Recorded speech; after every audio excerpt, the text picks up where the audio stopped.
You know that feeling when your heart skips a beat? Maybe you're nervous, maybe you're excited, maybe you just climbed too many stairs. Well, imagine if that heartbeat just stopped.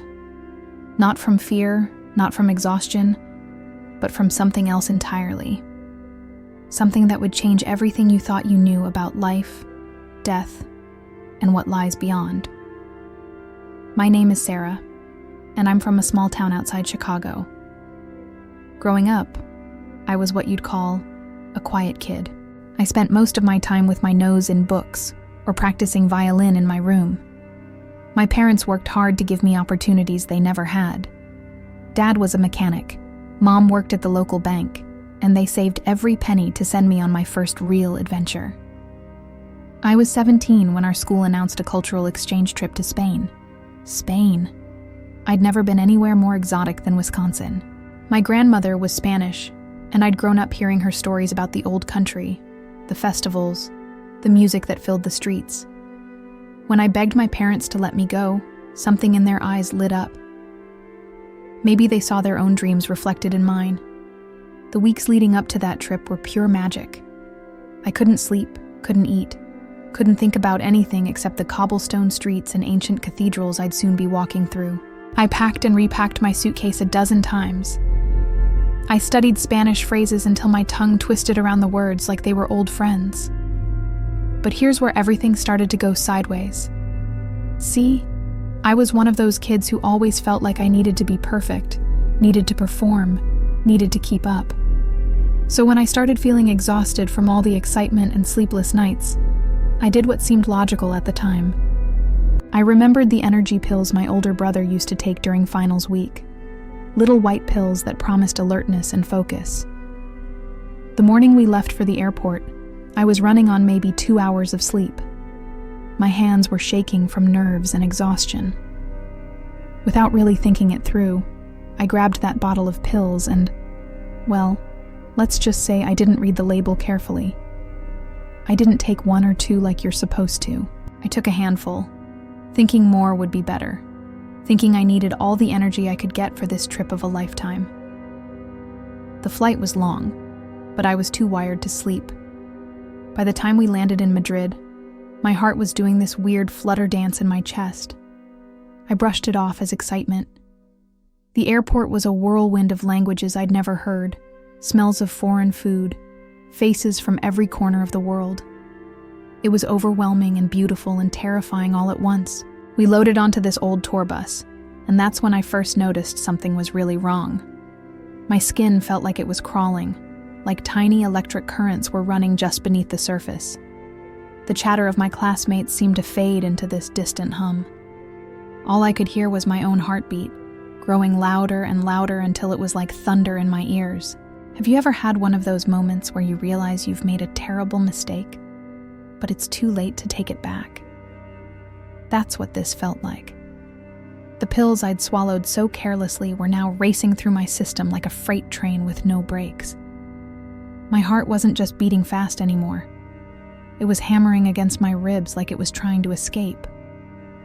I remember gripping the seat in front of me, trying to focus on the Spanish countryside rolling past the windows. Olive groves and red-roofed houses that should have been magical just blurred together.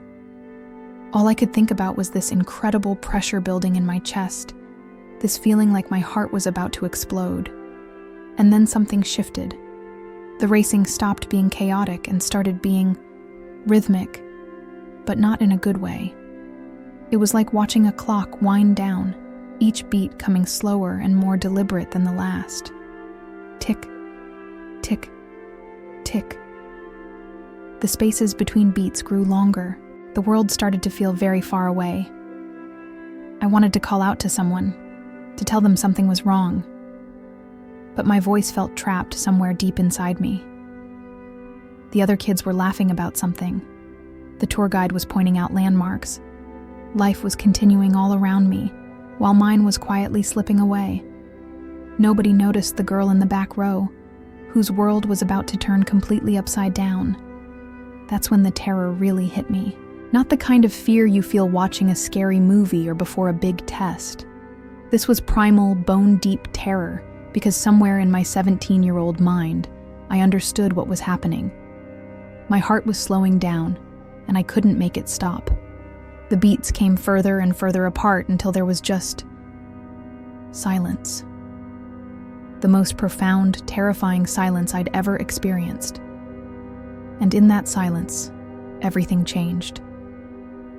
The moment my heart stopped, something extraordinary happened. It wasn't like falling asleep or fainting. There was no gradual fade to black, no peaceful drift into unconsciousness. Instead, it was like being gently lifted out of a pool of water. Suddenly, I wasn't in my body anymore. I was floating above it, looking down at this girl slumped in a bus seat, and somehow knowing that girl was me. But here's the thing that still gives me chills when I think about it. I felt more alive than I'd ever felt in my entire life. You know how when you're young, you feel invincible? Like you could run forever, climb any mountain, take on the world? Multiply that feeling by 1,000, and you might come close to understanding how I felt in that moment. I was pure consciousness, pure awareness, floating there above my physical body. And the world. Oh, the world looked completely different. Everything was connected by these streams of light, these ribbons of energy that flowed between all living things. The metal handrails on the bus weren't just metal anymore. They pulsed with their own subtle energy. The trees outside weren't just trees. They were magnificent beings of light and life force. The bus driver started cursing at the traffic ahead. And when I looked at him, I could see through him. Not just physically, but into the very essence of who he was. I could see his worries about his sick mother, his guilt about the lie he told his wife that morning, the deep love he had for his daughter, despite all his flaws. It wasn't invasive or judgmental. It was just truth, laid bare and beautiful in its honesty. Every person on that bus was radiating their own unique pattern of light and emotion. Fear, excitement, boredom, joy. It was all visible as these incredible waves of colored energy. I could see the connections between people, the invisible threads that bind us all together without us even knowing it. But then I felt something else. A presence, warm and familiar, though I couldn't place where I knew it from. It was like meeting an old friend whose face you can't quite remember, but whose essence feels like home. This presence gently drew me away from the bus, away from the physical world I'd always known, into something beyond anything I could have imagined. I found myself in a space that wasn't really a space at all. Picture the purest white you can imagine. Not the harsh white of fluorescent lights or fresh snow, but something warm and alive and infinite. It wasn't a room because it had no walls, no ceiling, no floor. It was simply being in the most perfect form possible. In this realm of pure light, I wasn't alone. There was someone with me, though I couldn't see them in any traditional sense. They communicated without words, sharing thoughts and feelings in ways that made normal conversation seem clumsy and incomplete. It was like they could download entire concepts directly into my understanding. Colors had meaning. Emotions had texture. And every exchange was rich with layers of significance I'm still trying to fully grasp. This being, my guide, my teacher, whatever you want to call them, felt infinitely patient and loving. They didn't judge or lecture. Instead, they showed me things about my life with the gentle wisdom of someone who had watched me grow from a distance. They revealed moments I'd forgotten, choices I'd made without thinking, and patterns I'd never noticed. Some of it was embarrassing, honestly. They showed me every small lie I'd told, every moment of selfishness, every time I'd taken something that wasn't mine. But it wasn't presented with shame or condemnation. It was offered with the same loving acceptance you might show a child who's learning to walk and keep stumbling. These weren't sins to be punished, but lessons to be understood. When I shared my dreams of becoming a famous musician, performing on grand stages around the world, they gently showed me the truth I'd been avoiding. I loved the idea of being a musician more than I loved the actual work of becoming one. I'd skipped practice sessions, avoided difficult pieces, chosen the easier path again and again. It wasn't that my dreams were wrong, but that I hadn't been willing to do what it took to achieve them. And the pills? The decision that had brought me to this moment? Even that was part of a larger plan, a path I was meant to walk. Nothing was random. Nothing was accidental. Every choice, every consequence, every moment of joy and pain was part of an intricate design I was only just beginning to see. The most profound moment came when I was introduced to something my guide called my higher self. Imagine meeting the best possible version of yourself, the person you could become if you lived with perfect love and wisdom. It was humbling and inspiring and overwhelming all at once. This wasn't some distant ideal, but the truest part of who I really was, the part that existed beyond this single lifetime. In that presence, I understood that we're all so much more than we realize. We're not just these physical bodies stumbling through life, making mistakes and trying to figure things out. We're eternal beings having a temporary human experience, connected to something vast and beautiful and purposeful. But this was just the beginning. The journey I was about to take would show me wonders beyond anything I could have dreamed. What happened next defies every law of physics I learned in school and challenges everything we think we know about reality. My guide took me on a journey through space itself, but not the cold, empty void we see in science textbooks. This was space as it truly is, alive, vibrant, teeming with consciousness and purpose. Picture looking up at the night sky and seeing not just distant points of light, but a vast network of connection and communication. Every star, every planet, every grain of cosmic dust was part of an intricate web of existence that stretched infinitely in all directions. And floating through this cosmic ocean were beings of pure light, traveling with obvious intention and joy. These weren't the gray aliens of science fiction movies. They were consciousness itself, taking forms that shifted and flowed like liquid light. I watched them dance through the cosmos, and I could feel their excitement, their sense of adventure and discovery. They were explorers, just like me, just like all of us, seeking understanding and experience across the vast playground of creation. The scale of it all was mind-bending. Galaxies spun like pinwheels of light, each one containing billions of worlds, billions of stories, billions of souls on their own journeys of growth and discovery. And somehow, impossibly, I could perceive it all at once. Not just the physical structures, but the layers beneath and between them, dimensions of reality that exist parallel to our own, realms of existence our limited human perception can't normally access. I saw civilizations that had evolved beyond the need for physical bodies, entire species that existed as pure thought and emotion.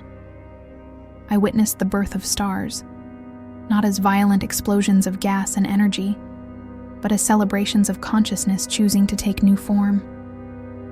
I saw the death of worlds, not as endings, but as graduations, as consciousness moving on to new experiences and challenges. And through it all, there was music. Not sound as we understand it, but vibrations of love and joy and creative expression that permeated everything. The universe itself was singing, and every note was perfect. Every harmony was exactly as it should be. But perhaps the most beautiful part of this cosmic journey was the garden my guide showed me near the end. Imagine a place where every flower, every tree, every blade of grass was fully alive and aware, radiating love and welcome to all who entered. The colors were unlike anything that exists on Earth. Shades and hues that don't have names because our eyes simply aren't capable of perceiving them normally. In this garden, I experienced something that still brings tears to my eyes when I remember it. One of the flowers, a being of such exquisite beauty and grace that I lack words to describe it, invited me to dance. Not with arms and legs and physical movement, but with our very essence, our souls intertwining in a celebration of pure joy and connection. We moved together in perfect harmony, creating patterns of light and love that rippled outward through the garden and beyond. Every step, every turn, every moment of our dance was an expression of divine creativity, a small addition to the infinite symphony of existence. I felt more graceful, more beautiful, more completely myself than I ever had or have since. This wasn't just a dance. It was communion with the living essence of creation itself. I understood in that moment that everything in the universe is alive, conscious, and connected by an unbreakable bond of love. The flower and I weren't separate beings coming together, but parts of the same infinite whole recognizing ourselves in each other. When our dance finally ended, I was overwhelmed with the most profound sense of belonging I'd ever experienced. This garden, this realm of living light and love, felt more like home than anywhere I'd ever been. The physical world I'd left behind seemed almost like a distant dream, a role I'd been playing in some elaborate theatrical performance. It was then that I asked the question that had been growing in my heart throughout this entire journey. How can I possibly go back? How can I return to that small, limited existence when I've seen all of this? How can I live a normal life knowing what I know now? My guide's response came not in words, but in a transmission of pure understanding that filled my entire being with warmth and purpose. The message was beautifully simple. Just live. Be kind. Find joy in the role you've chosen to play, knowing that this— and here they gestured to the infinite expanse of love and light surrounding us— is always who you truly are. They helped me understand that my life on earth wasn't a punishment or a step down from this heavenly realm. It was an adventure, a chosen experience, a chance to grow and learn and contribute something unique to the grand tapestry of existence. Every challenge I would face, every moment of joy and sorrow, every relationship and loss and triumph was part of a carefully designed curriculum for the evolution of my soul. But even as I felt the truth and beauty of this message, I sensed that our time together was coming to an end. The garden began to shimmer and fade, not disappearing, but gradually releasing its hold on my consciousness. I wasn't being forced to leave, but gently guided toward a return I somehow knew was necessary. What happened next was unlike anything in the journey so far. If traveling to this realm had been like being lifted up by gentle hands, going back was like diving through layers of increasingly thick liquid, each one more dense and resistant than the last. The journey back to my physical body was unlike anything I could have prepared for. If ascending to that realm of light had been effortless, like being carried on wings of pure love, then returning was like swimming upstream through progressively thicker substances. It started as ethereal as gossamer threads, but quickly became dense, almost like trying to move through warm honey, then thick mud, then something even heavier that seemed to resist my every movement. With each layer I descended through, I felt the lightness of my expanded consciousness slowly compressing, condensing back into something that could fit within the confines of a 17-year-old girl's body. It was claustrophobic in a way I'd never experienced. Imagine being used to flying freely through infinite space, then suddenly finding yourself squeezed into a small, dark room. That's what it felt like to return to physical existence. But the strangest part was remembering how to be human again. Sounds ridiculous, right? But when you've existed as pure consciousness, when you've thought at the speed of light and felt with the intensity of stars being born, having to operate through a nervous system and a brain feels incredibly limiting. I had to consciously remember how to make my fingers move, how to draw breath into lungs, how to see through physical eyes instead of perceiving with infinite awareness. The first thing I became aware of was my heartbeat. Not the terrifying racing and slowing that had led to my death, but a steady, strong rhythm that seemed to be finding its natural pace again. It was like listening to an old friend calling my name from very far away, gradually getting closer and more familiar. Each beat was my body welcoming me home, even though home now felt foreign and strange. I couldn't see at first. My eyes opened to complete darkness, and for a moment, panic set in. Had I lost my sight? Was this another layer of the experience? But slowly, like a camera coming into focus, my vision returned. The mundane interior of that tour bus materialized around me. Cracked vinyl seats, scratched windows, the smell of diesel exhaust, and too many teenagers in a confined space. It should have been a relief to be back, to be alive, to have survived what should have been a fatal overdose. But instead, I felt like an actor who had forgotten their lines, stepping back onto a stage where everyone expected me to play a role I no longer understood. This physical world that had once seemed so solid and real now felt thin, almost transparent, compared to the profound reality I had just experienced. The most shocking thing was that nobody had noticed anything. My classmates were still chattering about the sights we'd seen, comparing notes about the cute Spanish boys they'd spotted at the airport. The tour guide was still pointing out landmarks with rehearsed enthusiasm. The bus driver was still muttering about traffic. Life had continued exactly as if I hadn't just died and been reborn. How do you process something like that? How do you sit there, surrounded by people living in what now seemed like a shared hallucination of limitation and separation, when you've just experienced the ultimate truth of existence? I felt like someone who had discovered the most incredible secret in the universe, but was speaking a language no one else could understand. So I said nothing. I sat there in that cramped bus seat, staring out at the Spanish countryside, trying to reconcile the girl I had been that morning with whoever I was now. Every tree we passed seemed to shimmer with the energy I had learned to see. Every person carried that same radiant light I had witnessed in the other realm, though they seemed completely unaware of their own luminous nature. The rest of the trip passed in a strange haze. While my classmates explored cathedrals and museums, I found myself wandering off alone, seeking quiet spaces where I could try to process what had happened to me. I would sit in ancient courtyards or peaceful gardens, closing my eyes and attempting to recapture even a fraction of that infinite love and connection I had experienced. The yearning was almost unbearable. You know that feeling when you wake up from the most beautiful dream and try desperately to fall back asleep and return to it? That's what every moment felt like. I had tasted something beyond description, and everything else seemed colorless in comparison. I couldn't talk to anyone about it. These were the same kids who knew me as the quiet girl who played violin and got good grades. If I had tried to tell them about dancing with flowers in a cosmic garden or meeting beings of pure light, they would have assumed I was having some kind of breakdown. Maybe they would have been right. Even when we returned home, and I was reunited with my parents, I couldn't find words for what I had experienced.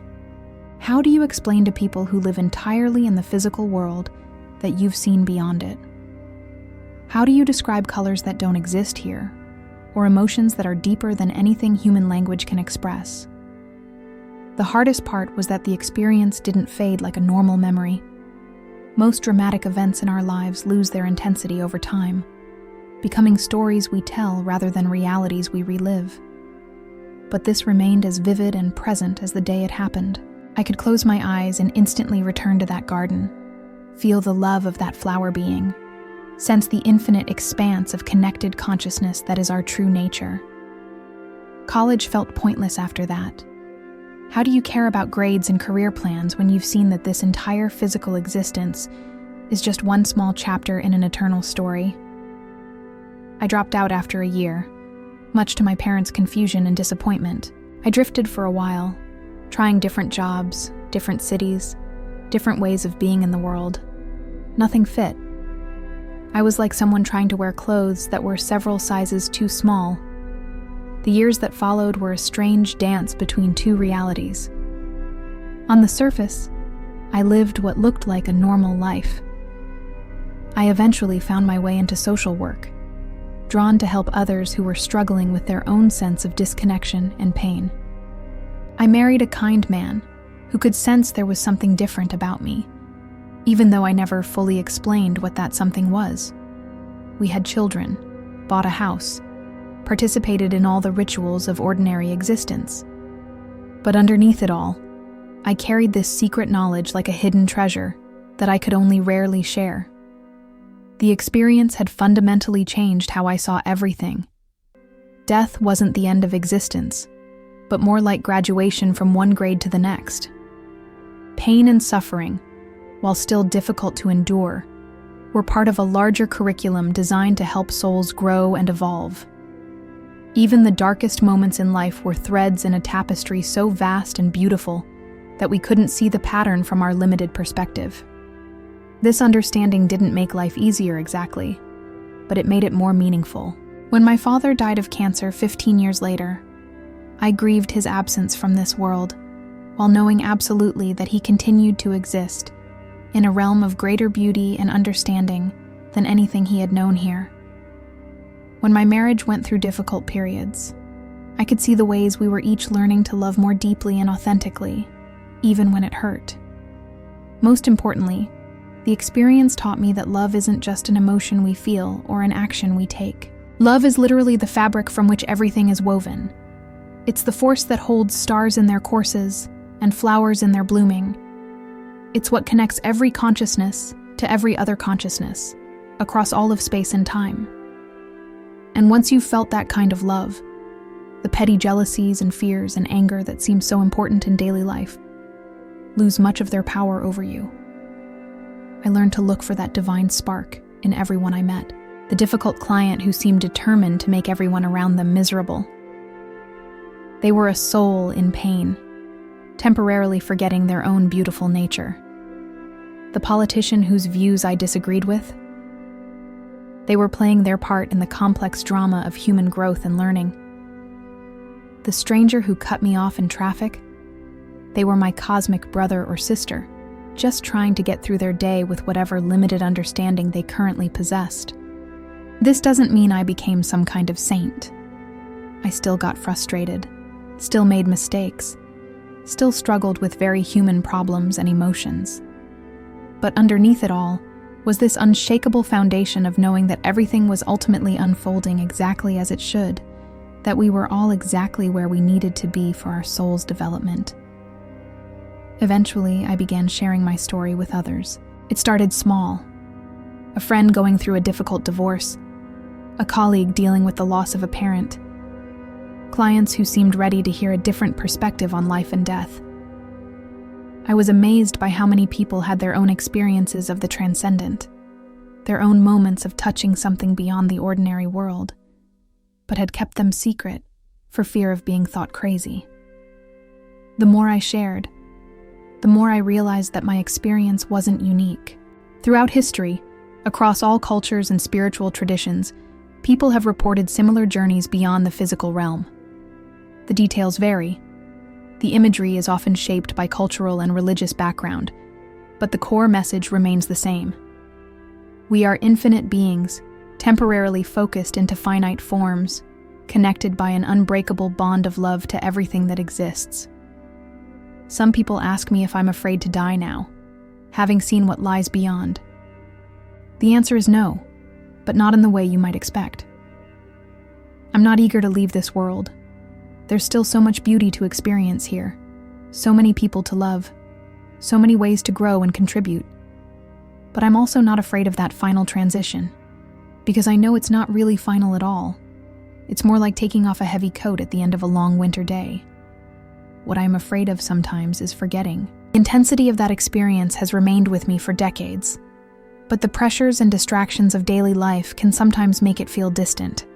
I'm afraid of getting so caught up in paying bills and navigating traffic and worrying about tomorrow that I lose sight of the magnificent truth I was shown, that this moment, right now, is sacred, that you, listening to this story, are a divine being having a human experience. The love I felt in that cosmic garden is available to us always, if we just remember to look for it. So that's what I try to do, every single day. I try to live as if I remember who I really am, who we all really are. I try to see the light in every person I meet, to find the sacred in the ordinary, to treat each interaction as an opportunity for love to express itself in the world. Some days I'm better at it than others, but the intention remains constant. Because here's the thing I want you to understand. My story isn't special because of what happened to me. It's special because it's pointing to what's true for all of us. We are all so much more than we realize. We are all connected by love in ways that go deeper than anything we can imagine. We are all eternal beings playing temporary roles in the greatest story ever told. You don't need to have a near-death experience to access this truth. You don't need to leave your body or travel to other realms. The garden of infinite love exists right here, right now, in every moment of conscious connection with the mystery of existence. Every sunrise is a miracle. Every act of kindness is a prayer. Every moment of genuine love between any two beings is a glimpse of the divine reality that underlies everything. That 17-year-old girl who accidentally overdosed on energy pills and died on a bus in Spain learned the most important lesson of her life.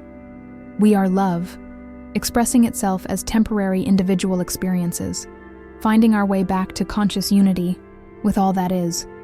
And that knowledge changes everything.